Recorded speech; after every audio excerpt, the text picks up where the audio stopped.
दो विद्वान व्यक्तियों को भी क्यों शर्मिंदा होना पड़ा। ये बात बहुत पुरानी है। एक गांव में दो लड़के रहते थे। एक का नाम ज्ञानवान और दूसरे का नाम बुद्धिमान था। लेकिन दोनों पढ़ने लिखने में बहुत कमज़ोर थे। दोनों के माता पिता उनको लेकर परेशान थे। उन्होंने ज्ञानवान और बुद्धिमान को अच्छी शिक्षा देने के लिए बनारस में भेज दिया।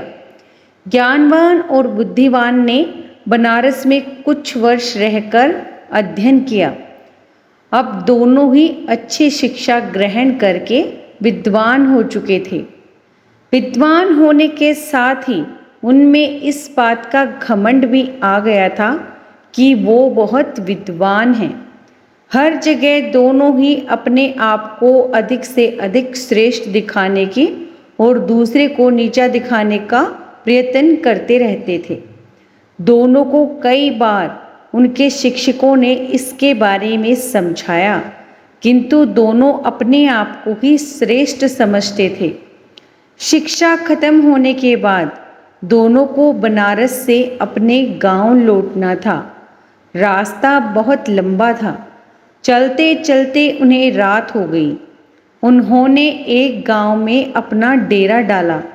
गांव के जमींदार को जब पता चला कि उनके गांव में बनारस के दो विद्वान आए हुए हैं, जमींदार साहब ने दोनों विद्वानों को रात्रि विश्राम और भोजन के लिए अपने घर पर आमंत्रित किया।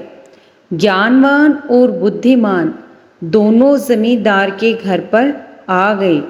जमींदार ने दोनों के रुकने की अलग अलग व्यवस्था की और स्वादिष्ट पकवान बनवाए। जमींदार पहले ज्ञानवान के पास गया और हालचाल जाना। जमींदार पहले तो ज्ञानवान से बहुत प्रभावित हुआ, किंतु अपने घमंड और बुद्धिमान को नीचा दिखाने के लिए ज्ञानवान जमींदार से बोला, बुद्धिमान तो नाम का बुद्धिमान है। इतने दिन बनारस में रहकर भी वो कुछ नहीं सीखा और अब भी गधा ही है। ज्ञान की बातें सुनकर जमींदार को अच्छा नहीं लगा। ज्ञानवान से मिलने के बाद वह बुद्धिमान से मिलने के लिए गया। बुद्धिमान ने भी ज्ञानवान की तरह ही बातें की और कहा, ज्ञानवान को कोई ज्ञान नहीं, वह तो बैल है जिसे कुछ आता ही नहीं। जमींदार साहब दोनों से बहुत निराश हुए और कुछ देर पश्चात उन्होंने ज्ञानवान और बुद्धिमान को भोजन करने के लिए बुलाया। दोनों भोजन करने के लिए आए। जब दोनों को थालियां परोसी गई तो थाली में घास और भूसा था। थालियां देखकर दोनों जमींदार पर बहुत क्रोधित हुए।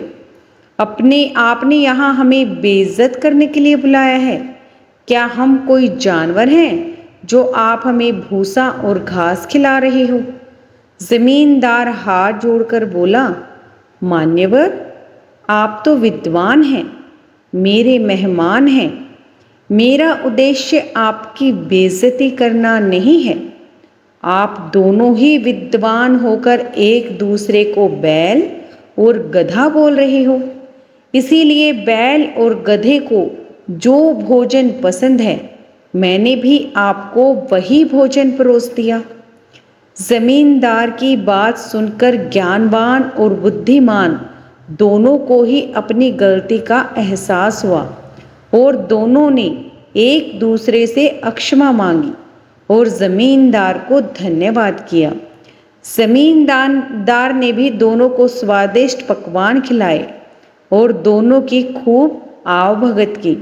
कोई कितना भी बड़ा विद्वान क्यों ना हो, अगर दूसरे को नीचा दिखाने का प्रयत्न करता है तो उसे स्वयं भी नीचा ही देखना पड़ता है।